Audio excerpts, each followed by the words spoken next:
is 40% of the population. 99%. We are the 99%.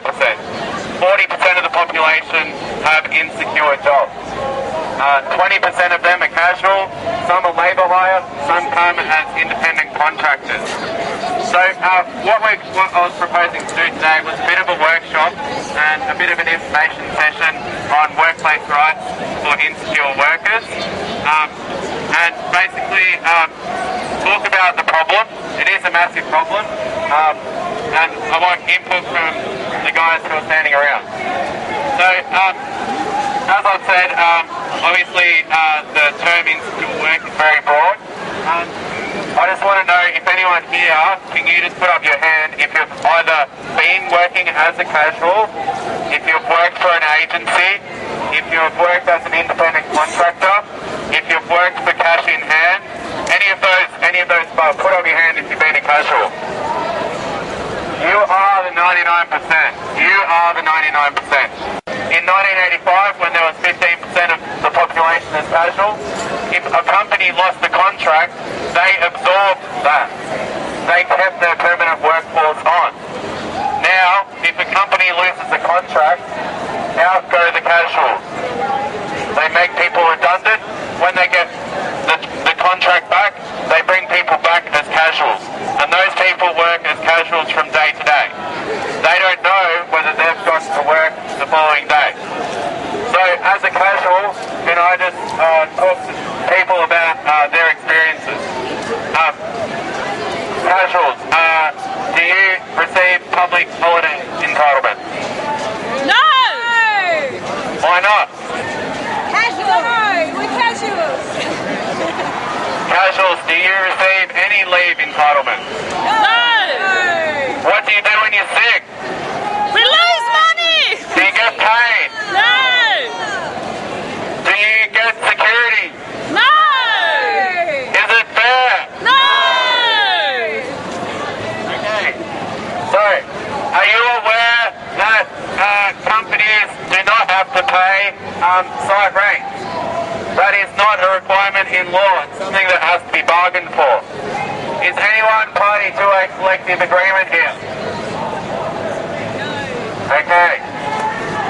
Are you aware that your company that employs you can bring in a labour hire agency and pay them the award rate? Yes. Yes! Do you think that's fair? No! Do you think that undermines collectivism? Yes! Okay, so another thing is, if you're a casual, are you aware that if you don't earn more than $450 a week, you don't get superannuation? Yes! I think it's a month. Now, as casuals in the audience, I want to ask how many people think that it's flexible to be casual? How many people think it's flexible to be a casual? Okay, that doesn't seem like anyone. So companies these days and their employer groups are arguing that one of the great benefits of casualisation is flexibility. But we know from our research that the only person that gets flexibility is the 1%, the companies. The 99%, they don't get any flexibility. They've got their phone on 24/7 hours a day, 24 hours a day, 7 days a week, and if they fear that if they don't come into the next shift, then they'll no longer have a job there. So how is that flexibility? Do you think that's flexibility? Shame! No! What's this flexibility? So it's the 1% once again passing cost and risk to you guys. As a casual, do you have predictable hours? No! Can they change from day to day? Yeah. Yes! Can they change from week to week? Yes! Do you have bills to pay? Yes! How are you going to pay them if they don't change, if your hours change and your pay changes? Do you have mortgages to pay?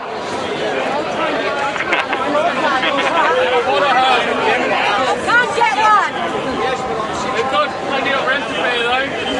Is it possible to get get a mortgage when you're a casual worker. Okay. Now, I just want to do a little graph with my arms, which might be hard considering I've got this speaker. This is a bit of information. Okay, so since 1985, casualisation has gone from 15% to 40%, like this. Now, since The CEO of Census recently got a 53% pay rise to $2.9 million. Shame! I'm a delegate there, what is also known as Father of Chapels, an old preaching term. When unions used to be illegal, they used to have to pretend to be churches. And when I started there were no union members. We've now got 150 in our section, which has been quite an achievement. Workers united We'll never be defeated! Workers united will never be defeated. Indeed. One of the ways that we built the union was by a struggle for rights for temps. Because at one point there were 300 of us and there were at least 300 temps. And now the casual workers were doing full-time work with full-time hours and they were getting $10,000 a year less than us, as well as not getting annual leave, sick leave, anything like that. And so we started a campaign because there are some casuals who've been there for 4 years working full-time, getting ripped off in that way. Shame! And it started with a very simple petition campaign across the workplace. And eventually we had protests at lunchtime and so forth. When we first started, people were very nervous. You had a group of 10 people who got together, we met outside at lunchtime. Nobody was sure if we were going to get anywhere. But in the end, we did. We first got permanent jobs for 11 people who've been long-term temps. We're now up to 55 people who we've made permanent. And so I think the main point is you don't have to take it. If you get organised, you can do something about it. We've also had fights around our targets. They keep trying to change that as well. But the point is, find those other people in the workplace who want to make a difference, who are going to be the people who help you, and you can win. We've got enterprise bargaining going at the moment. You might see us out on the footpath at some point in the near future. We'll come back here asking for your support. Thank you. Thank you! Woo! Well done! Tim, do you want to... Tim, Malcolm! You go for it. My name's Francis. I'm a delegate at Social Research Centre. We do surveys for government departments, universities and the like. And it's very casual because it depends on the kind of contracts and the jobs and whether or not you happen to be available for briefings during exams. I know a lot of people missed out on work because they actually had exams in the one week and just on that week. And once you don't make that briefing, you can't get work for the next couple of weeks. We also recently had an absolute drop-off in work. We used to have shifts of 150 people a night.